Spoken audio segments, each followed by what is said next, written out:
네, 안녕하세요. 직무역량 중심 취업 컨설팅 센터 수원제이의 임송아입니다. 오늘 다뤄볼 기업은 포스코 인터내셔널인데요.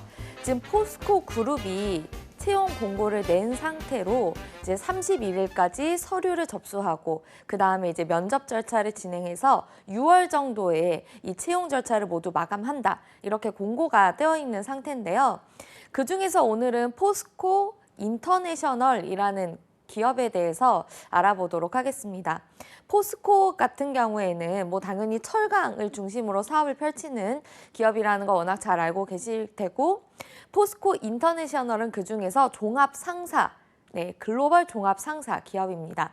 그 포스코 같은 경우에는 그러면 상사면 일단 포스코에서 만드는 어떤 제조되고 있는 철강 그런 물품들을 이제 수출하고 그리고 또 부품이나 원자재들을 수입하는 그런 회사다라고 생각하실 수 있죠. 일단 당연히 그 점은 맞는 부분이고요. 그런데 인터내셔널이라는 것은 기본적으로 모든 상사들에 많이 붙어있는 이름이기도 하지만 이 인터내셔널은 대우 인터내셔널에서의 그 뒷자를 따온 그런 그룹사 명입니다. 그래서 결국에는 대우 인터내셔널이라는 기업은 종합상사로서 어떻게 보면 가장 훌륭한, 어떻게 보면 가장 규모가 큰 기업 중 하나였는데 이제 포스코 그룹에서 인수를 함으로 인해서 포스코 인터내셔널이라는 이름이 이제 완성이 된 거죠. 그래서 해외 영업을 원하시는 분들 혹은 나는 상사에서 근무하고 싶다 하시는 분들이 굉장히 많아요. 국제통상학과를 이제 졸업하신 분들이라든지 아니면 언어를 전공하신 분들, 영어, 일어, 중국어 당연하겠고 이제 동남아어까지 굉장히 많은 언어를 전공하신 분들, 이란이라든지 이런 아랍어도 물론 마찬가지고요. 분들이 굉장히 선호를 하시는데 그럼 이제 포스코 인터내셔널이라는 그룹사는 어떤 기업인지 알아보도록 하겠습니다. 일단 연봉 같은 경우에는 이제 초봉 기준으로 6천만 원 정도예요. 근데 성과급 포함이라고 보시면 되고, 이제 포스코 인터내셔널 같은 경우에는 연봉 체계가 구체적으로 궁금하실 수 있으니까 한번 짚어드리자면, 이제 3달에 한 번씩 그 기존 그 전달에 월급의 2배 정도를 받는다, 이렇게 보시면 돼요. 그래서 예를 들면 300만 원 가량 정도 1, 2월에 입금이 되다가 이제 마지막 달에 이제 600만 원 가량 입금이 되고 이런 식인데, 어쨌든 그래서 성과급 포함으로 6천만 원 정도다. 그러니까 성과급이라는 것은 성과가 있어야 나오는 급여겠죠. 그렇기 때문에 지금 포스코 인터내셔널이 거의 연 28% 정도의 성장세를 이루고 있기 때문에 지금은 성과급이 굉장히 많이 나오겠죠. 그렇기 때문에 6천만 원 정도인데, 일단 기본급여 같은 경우에는 3,900만 원 정도로 봐주시면 될 것 같습니다. 이번에 채용하고 있는 직군들을 한번 살펴봤어요. 해외 영업, 국내 영업, 그리고 프로젝트 개발, PJT라고 하죠. 경영 지원, 그리고 자원 개발 부서에서 자원 탐사, 그리고 이미 개발된 가스전에 대한 생산 및 운영을 담당하는 이 부서들을 뽑고 있는데, 일단 국내 영업 먼저 살펴볼게요. 아니, 종합상사라고 하면, 글로벌 종합상사라고 하면 이제 해외 트레이딩을 해야 되는데 왜 국내 영업을 뽑냐라고 생각하실 수 있는데, 어쨌든 이 상사는 포스코 인터내셔널입니다. 그렇기 때문에 포스코에서 주로 생산한 어떤 부품이라든지 아니면 철강 원자재, 냉연이라든지 열연이라든지 이런 강판들 등등 해서 많은 포스코에서 생산해낸 제품들에 대한 판매를 담당하고 있기도 합니다. 그래서 국내 영업 부서를 따로 채용해서 철강 시장 영업을 중점적으로 한다. 그렇게 봤을 때에는 국내 영업 같은 경우에는 어떤 이제 글로벌 외국어 역량이라기보다는 정말 영업 능력이라든지 어떤 지식 이런 것들을 중점적으로 보겠죠. 해외영업 같은 경우에는 글로벌 비즈니스를 이제 발굴하고 추진하는 그런 사업인데, 미리 말씀드리자면 이제 국내 영업 같은 경우에는 내가 예를 들어서 열연 강판을 주로 담당하고 싶습니다라고 말하는 것이 약간 무색하다고 볼 수 있어요. 그래서 내가 왜 철강 산업에 관심이 있고 철강 산업에 왜 관심이 있으며 나는 왜 국내 영업, 그것도 B2B 영업이겠죠. B2B 영업을 왜 잘할 수 있냐 위주로 자기 자기소개서에 어떤 나의 역량을 많이 강조를 해주셔야 돼요. 그러면 B2B 영업을 해본 적이 있기는 쉽지가 않아요. 물론 해본 경험이 인턴 경험이나 아니면 뭐 중고 신입이라고 하죠. 경력이 있는 분들은 좋겠지만 그게 아닌 분들이라고 한다면 B2B 영업에서 필요로 하는 어떤 경험이라든지 경력 혹은 그리고 역량들이 있습니다. 어떤 문서에 대한 여러분께서 직접 분석하는 능력이라든지 아니면은 뭐 어쨌든 B2C와 B2B는 어느 정도 약간 이제 영업력에 어떤 영업 방식의 어떤 차별화가 있기 때문에 그런 부분들을 잘할 수 있다. 이런 점들을 많이 어필을 해주시고요.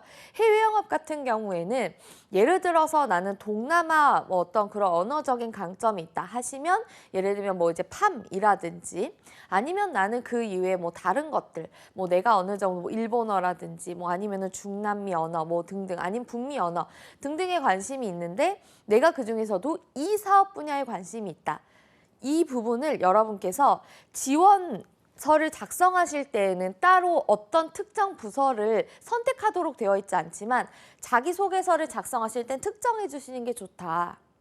그럼 보통 제가 이런 말씀을 드리면 이런 얘기를 하세요. 아니 제가 괜히 뭐 이제 자동차 부품 수출을 뭐 시작을 했다고 해서 저는 뭐 자동차 부품 쪽으로 한번 키워보고 싶습니다라고 얘기를 했는데 그쪽에 티오가 없거나 아니면 나를 그쪽에 만약에 내가 나는 그쪽 아니면 안 가겠다는 이미지로 비춰져서 떨어지지 않나요? 라고 물어보시는 분들이 있어요. 근데 그렇지 않습니다. 제가 어떤 특정 부서에 대한 TO를 지원 시에 선택하지 않더라도 자기소개서 작성할 때는 특정하시는 게 좋다고 말씀드리는 이유는 내가 자기소개서를 쓸 때 그냥 뭉뚱그려서 저는 아무거나 다 잘할게요. 해외 영업이란 이런 거죠. 글로벌 마인드가 중요하죠. 저희 어학연수 갔다 와서 뽑아주세요. 라는 식으로 작성을 하시면 구체성이 떨어집니다.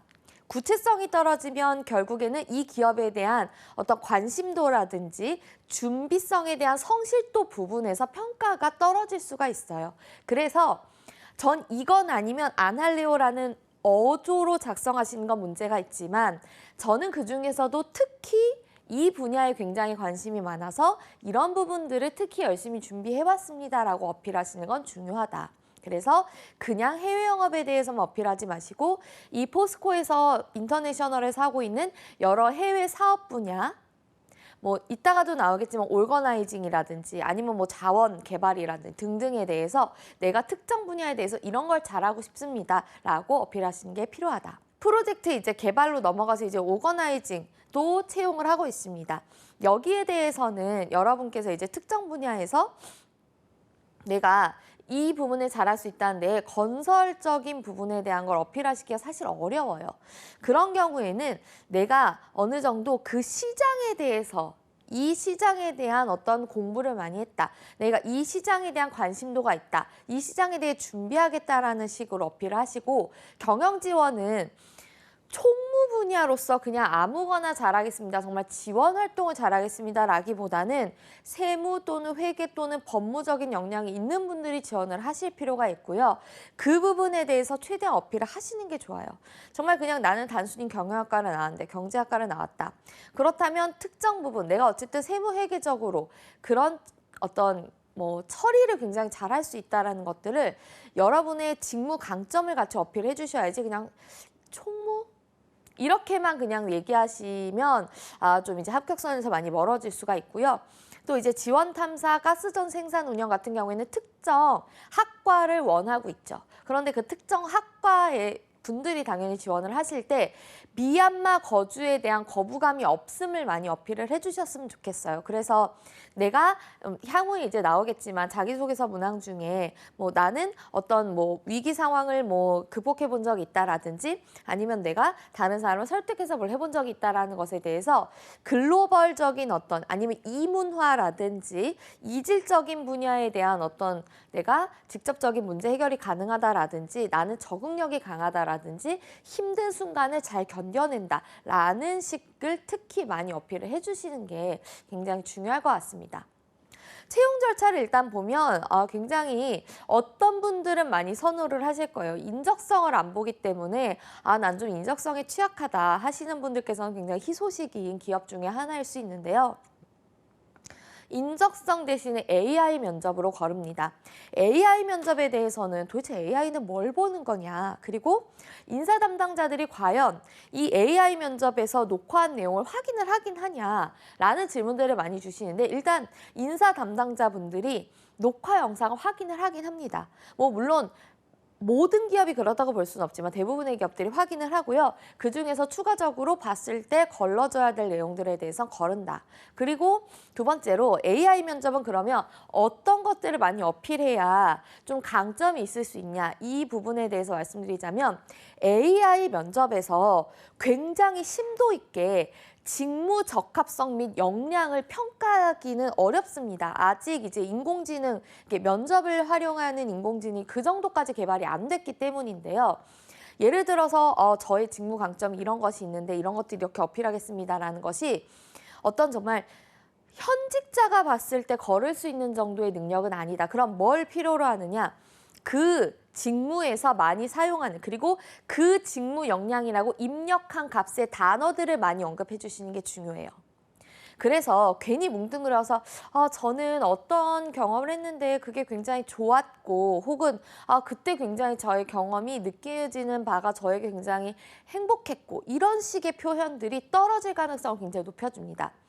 1차 면접, 2차 면접에서 실제 대면을 할 때에는 내가 정말 직무 적합성이라든지 그런 것들을 다각도로 어필할 수가 있죠. 사람 대 사람이 조금 더 종합적으로 평가를 하니까. 그런데 AI 면접 시에는 직무 역량에 해당되는 단어, 그리고 직무에선 하는 업무에 대한 어떤 매뉴얼적인 설명들 많이 보셨죠. 뭐 NCS, 어떤 직무 능력 기술서는 물론이고요. 그리고 뭐 기업의 어떤 직무 인터뷰, 이런 부분들에서 사용하는 단어들을 많이 언급해 주시는 것이 첫 번째 포인트. 두 번째는 보통 동공의 흔들림이라든지 표정의 변화라든지 이런 것들을 많이 평가를 합니다. 그래서 1차 면접, 2차 면접 때에는 뭐 다소 딱딱한 표정으로 하셔도 된다라든가, 좀 긴장하셔서 손을 떨어도 된다라든가, 이런 것들이 그래도 사람 대 사람으로 느껴지는 어떤 분위기라는 게 있기 때문에 그런 것들에 대한 평가로 어느 정도 넘어갈 수 있어요. 그런데 AI 면접은 그렇지가 않습니다. 이것이 직접적인 평가 대상이 되기 때문에 밝은 미소를 지속적으로 유지해 주시는 것, 그리고 말을 더듬지 않는 것, 말을 번복하지 않는 것, 이런 것들이 중요합니다. 그러면 이 두 가지를 종합해 봤을 때 AI 면접 준비는 어떻게 해야 될까를 말씀드리자면, AI 면접에서는 내가 조금 더 짧게 이야기하더라도 자신 있게 말할 수 있도록 답변을 단순화해서 만드시고, 그 단순화한 답변에는 직무 기술서에서 직접적으로 말하는 단어들을 많이 넣을 것. 이해되시죠? 그러면 팁, 에피소드를 열심히 언급하시기보다는 이 직무에선 이런 역량을 필요로 하는데 저는 이런 역량이 있습니다. 저는 이런 역량이 왜 있냐면 주로 평상시에 이런 식으로 행동하고 이런 식의 행동합니다. 라는 식으로 일반화해서 짧게 직무 역량에 대한 이해도 및 내가 그것이 있다는 것을 설득, 이런 식으로 작성을 하시는 게 필요합니다. 어떻게 보면 다소 딱딱하다라든지 아니면 좀 매뉴얼화되어 있다, 차별화는 없다라는 식의 답변일지라도 내가 자신감 있게 단순하게 잘 말할 수 있는 내용들을 준비하셔서 밝은 표정으로, 긴장하지 않은 듯한 편안한 표정으로 말씀하시는 게 중요합니다. 그런데 AI 면접을 통과해서 이번 1차, 2차 면접을 볼 때에는 사실 이번 지금 이미 뭐 너무나 인력이 급해서 채용을 진행하고 있는 기업들을 봤을 때 화상 면접으로 전환하는 기업들이 굉장히 많아요. 그래서 1차 면접 시에도 대면하지 못한 화상 면접을 통해서 진행할 수 있긴 합니다만, 어쨌든 뭐 화상 면접이든 뭐 1차 그냥 정말 대면 면접이든 간에 좀 더 사람 대 사람이 나누는 대화로 이제 넘어가겠죠. 그렇기 때문에 AI 면접 준비와는 별개로 1차 면접을 준비하실 때에는 조금 더 자연스러운 말투, 그리고 나에 대한 어필, 그리고 너무나 천편일률적인, 저의 장점은 책임감입니다. 저는 책임감 있게 행동하기 위해서 이런 어떤 매뉴얼화된 답변보다는 조금 더 자연스러운 문장에 나 자신에 대한 어필을 할 수 있는 그런 식으로 면접을 준비하시면 좋을 것 같아요. 그래서 1차 면접 준비한다, 2차 면접으로 가는데 어쨌든 포스코 인터내셔널의 면접으로 다시 돌아온다면 1차 면접, 2차 면접 물어보는 내용들이 비슷합니다. 그리고 다소 압박식으로 질문을 하는 경우들이 있어요. 이게 분위기가 딱딱하기보다는 꼬리 면접을 굉장히 많이 합니다. 그래서 직무에 대한 평가와 자기소개서에 있었던 어떤 에피소드들을 중심으로 많이 물어봐요. 예를 들어서 저는 일본에 뭐 어학연수를 갔다 와서 어학연수 왜 가신 거죠? 여기에서 뭐 다른 사람들과 이런 걸 하셨다는 이건 왜 하신 거죠? 그걸 했을 때 뭐가 즐거워요? 근데 일본어를 잘하시면 뭐 굳이 뭐 상사 오시지 말고 다른 데 가시지. 이런 식의 질문들이 굉장히 많이 나오거든요. 그래서 1차 면접, 2차 면접을 준비하실 때 중요한 팁은 내가 어떤 성격 장단점이든 직무 강점이든 이제 필수 질문들에 대해서 답변을 짜실 거잖아요. 근데 답변을 잘 짜는 거 너무 중요합니다. 이 대답을 했을 때 어떤 추가 질문들이 나올까를 상상하셔서 그것들을 준비하시는 게 중요합니다. 어떻게 보면 조금 더 면접에 대한 준비가 업그레이드가 돼야 된다고 볼 수 있는데 근데 사실 어떤 질문에 대한 추가 질문들은 뼈납니다. 어떤 답변을 했을 때 왜 했냐? 그러니까 육하원칙이라 보시면 돼요. 그러니까 왜 했냐? 이거밖에 방법이 없었냐? 뭐 이거 말고 다른 유사 경험은 어떤 것들이 있느냐? 이걸 했을 때 어려운 점은 없었냐? 이걸 해서 본인이 느낀 바가 무엇이냐? 뭐 육하원칙은 아니지만 약간 면접에서 물어보는 질문들의 가닥은 뼈납니다. 그래서 이런 맥락으로 추가 질문들에 대해서 준비를 하시면 되겠다라고 말씀드리고요. 자기소개서로 넘어가서 보자면 1번은 회사 지원 동기 및 입사 후 포부입니다. 그런데 입사 후 뭔가 목표라고 나와 있죠. 근데 이 목표, 포부, 다짐 이런 질문들을 들으면 굉장히 뭔가 나의 어떤 마음속에 강한 외침을 언급하고 싶도록 자꾸 유도를 해요. 그런데 제가 자기소개서 작성에 대해서 매번 말씀드리지만 입사 후 포부는 입사 후 공부 계획이다. 내가 예를 들어서 국내 영업을 하는데 철강 산업을 잘 모른다. 철강 산업의 이런 부분들을 이렇게 공부하겠다라는 구체적 내용. 내가 예를 들어서 뭐 이제 나는 뭐 식물이 아니죠. 이제 식품 관련해서 이제 수출입을 하고 싶다 했는데 그쪽을 잘 모른다고 그쪽 시장을 잘 모른다. 그쪽 시장에 대한 공부 계획. 이런 걸 쓰셔야 된다. 그럼 이제 이렇게 말씀드리면 이런 질문을 또 하세요. 근데 그거를 진작 공부했어야지. 왜 이거를 이제 와서 뽑아주면 공부하겠다라고 쓰냐. 그걸 제가 뽑아주면 공부하겠다고 쓰면 이 역량이 없다는 어필밖에 안 되지 않냐라고 생각하시는데 그렇게 모든 것을 다 알면 본인이 상사를 차리겠죠. 그러니까 어느 정도 준비가 안 돼 있는 신입이라는 거 당연히 알고요. 당신의 전공에서 혹은 당신의 경험에서 부족한 부분이 무엇이며 우리 직무를 수행하는 데 있어서 필요한 부분이 무엇이며 그것들을 어떻게 준비하겠다는 목표가 뚜렷한지를 보는 거지 와 이걸 공부를 안 하고 지금 지원했단 말이에요. 이렇게 생각하지 않습니다.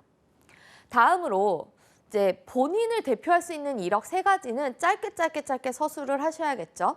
그러니까 3가지를 서술하시되 다 이 이력 3가지는 직무 강점을 어필할 수 있는 걸로 서술하세요. 예를 들어서 국제통상학과를 졸업했다. 거기서 주로 배운 과목들이 이런 것이며 이런 것들을 이 업무에 이렇게 적용할 수 있습니다. 정도로 쓰시는 거예요. 정리. 이 에피소드를 통해 뭘 배웠고 뭘 역량을 키웠고 그걸 어떻게 적용하겠다. 이런 식으로 2-3문장으로 정리하시면 됩니다. 그리고 대표할 수 있는 이력 3가지는 전공적인 공부, 그러니까 뭐 직무에 대한 어떤 필요한 스킬 이런 공부, 그러니까 세부 지식인 거죠. 그런 것 플러스 직무를 수행하는 데 있어서 필요한 역량 1가지, 그리고 직무를 그러니까 사회인이 되려면 필요한 역량들 있죠. 그런 거 1가지 언급하셔도 돼요. 뭐 책임감, 성실함 이런 것들 있잖아요. 그런 것들 1가지 정도 어필하셔도 됩니다. 직무에 관련된 역량이 없다는 전제 하에 말씀드리는 겁니다. 그 다음에 이제 3번 문항 같은 경우에는 조직 갈등에 대한 부분을 말씀해 주시면 돼요. 이제 포스코 인터내셔널 같은 경우에는 뭐 모든 직무가 그렇겠지만 특히나 정말 이 직무 자체가 두 산업 간의, 두 기업 간의 징검다리를 함과 더불어서 내가 무언가를 하려면 여러 부서와의 협업도 해야 되고 이런 정말 직무이자 산업이다 보니까 조직 적응력이 굉장히 필요합니다. 그래서 어떤 조직에서 공동의 목표를 실현하려고 할 때 갈등이 있었을 시 그걸 어떻게 조화롭게 넘어갔느냐를 말씀하시면 돼요. 갈등이라고 하면 꼭 싸우고 치고받고 누구 한 명 뭐 동아리를 탈퇴하고 이런 걸 생각하시는데 그렇지 않습니다. 그냥 이견이 있었는데 내 의견으로 설득했든 두 의견을 합쳐서 어떤 새로운 결과를 도출했든 이런 것들이면 된다라는 거죠. 그 다음에 그러면 내가 설득당한 건 왜 안 되나요? 그건 내가 설득을 당한 것이지 내가 적극적으로 나서서 조율한 것으로 보여지기 어렵기 때문입니다. 그 다음에 이제 4번 문항 같은 경우 문제 해결 능력은 반드시 직무 강점이어야 해요. 잘 보시면 문제를 효율적으로 잘 해서 이제 결과를 좋게 도출한 그런 경험을 쓰라고 하죠. 이건 반드시 직무 강점이어야 됩니다. 정 없으면 2번 문항에 있던 세 가지 중에 하나를 구체화시키시되 기왕이면 그 항목 중에 없는 걸 쓰시면 좋다. 그렇다면 4번 문항은 가장 문항이 길죠. 그렇기 때문에 가장 내가 강하게 어필하고 싶은 어떤 역량을 보여줄 수 있는 문제 해결 능력을 보여줄 수 있는 직무 강점 문항이 4번으로 가고 나머지 조금 상대적으로 좀 지지부진한 것들이 2번 문항에 이제 간략한 세 가지로 들어가는 게 좋다. 단 이제 4번은 문제 해결 능력이기 때문에 경험에 대한 걸 쓰셔야지 공부했던 걸 쓰실 수는 없겠죠. 프로젝트, 과제, 동아리, 학회 이런 데서 있었던 문제 해결에 대한 부분을 쓰셔야 합니다. 그리고 이번에 자기소개서 문항에서는 빠졌지만 원래 4번 문항과 3번 문항에 이런 단서 조항들이 있었어요. 특히 4번 문항에. 기왕이면 2번 문항에서 안 쓴 걸로 쓰세요. 근데 이제 결국에는 다들 쓸 내용이 없으니까 2번 문항에 있던 걸 너무나 많이들 썼기 때문에 그 단서 조항을 없앤 겁니다. 이 얘기를 종합해보자면 결국 웬만하면 모든 에피소드를 다른 것들로 쓰시는 게 합격선에 좀 더 가까워지는 지름길이다라고 볼 수 있겠죠. 자, 이렇게 해서 간략하게 이제 면접이라든지 자기소개서 항목에 대해서 알아봤는데 그럼 포스코에 대한 어떤 여러분들이 활용하실 만한 어떤 이슈들에 대해서 몇 가지 짚어보겠습니다. 일단 종합 상사의 산업 추이. 이제 상사가 이제 그냥 어떤 정말 수출 수입에 대한 관여로만 해서 나타나는 매출 비중이 굉장히 감소했다는 거 모든 분들이 아실 거예요. 그래서 얼마나 수출 비중이 줄었는지를 제가 이제 가져왔는데 1998년이면 이제 2018년 기준으로 20년 전이죠. 20년 전에 50% 비중이었던 게 5%로 줄었습니다. 이건 정말 헉할 노릇인 겁니다. 이해되시죠? 굉장히 줄어들었고 이제는 종합 상사가 아니라 종합 사업 회사로 거듭나야 한다. 그래서 이제 5대 종합 상사의 성장 동력, 포스코는 가스전, 팜오일 그리고 곡물 사업. 그리고 LG 상사 같은 경우에 팜오일 블록체인. 원래 LG 상사 같은 경우에는 이제 LG 전자가 LG 화학이 있기 때문에 2차 전지라든지 전기차 쪽으로 굉장히 하려고 했는데 그 이제 국제 정세가 워낙 이제 안 좋다 보니까 그 3년 내내 이제 최악의 적자를 기록하면서 이제 그쪽은 조금 이제 상대적으로 줄어든 상황이고요. 삼성물산 같은 경우에 에너지, 풍력, 태양광 이런 친환경 에너지 쪽으로 많이 기울이고 있다. SK네트워크스는 워낙 이제 SK 렌터카가 있기 때문에 자동차, 가전 그런 렌탈 종합 기업으로 거듭나려고 한다. 현대종합장사는 망고 자동차 조립. 워낙 이제 KD라고 하죠.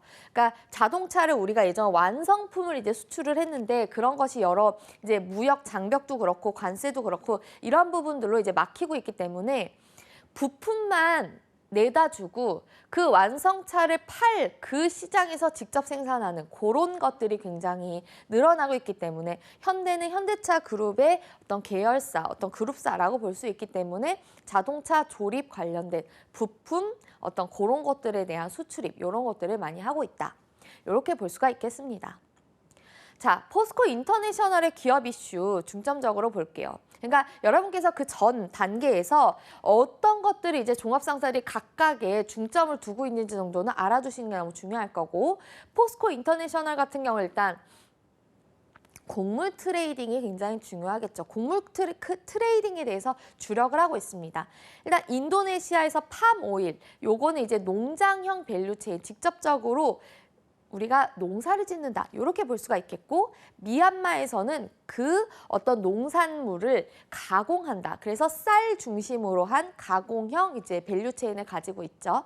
그 다음에 우크라이나에서는 곡물 터미널이라고 해서 모든 가공된 이제 완성품에 대해서 직접적으로 유통하는 그런 밸류체인을 가지고 있습니다. 추가적으로 팜 오일이 됐든 곡물이 됐든 이런 것들이 굉장히 좋을 것 같은데요. 어떻게 보면은 이제 그 나라의 경제 산업을 발전시키는 거 아닌가요? 라고 생각하실 수 있는데, 이게 굉장히 환경적인 부분을 해친다는 것들이 문제가 되고 있습니다. 그래서 포스코 인터내셔널이 친환경 어떤 사업이라든지 친환경 정책 등을 많이 펼치고 있는 거고요. 그런 맥락에서 이제 친환경을 펼치고 있는데, 기업 지원 동기에 친환경 그룹 포스코 사랑합니다, 이런 식으로 쓰시면 안 됩니다.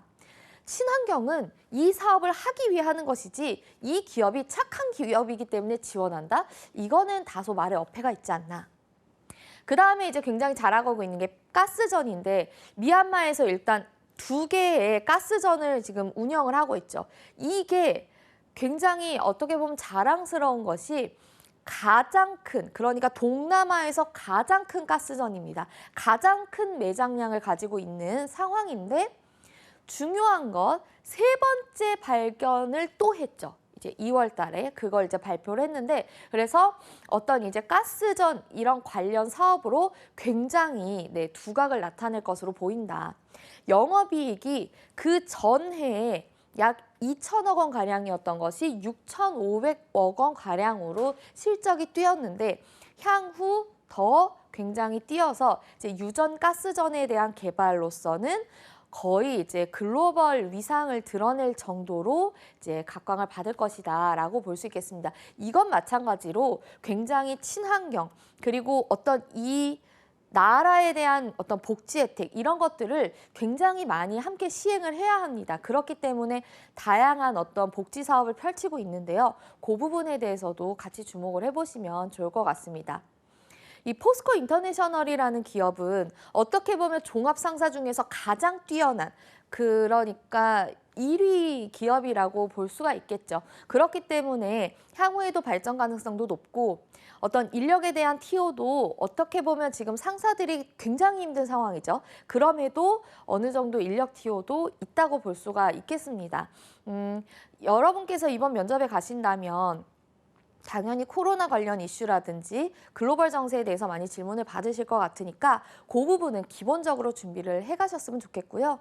상사에 대해서, 그리고 이 기업에서 하는 산업 분야에 대해서 꼼꼼하게 잘 익히고 가셔서 꼭 취업에 성공하시기를 바라겠습니다.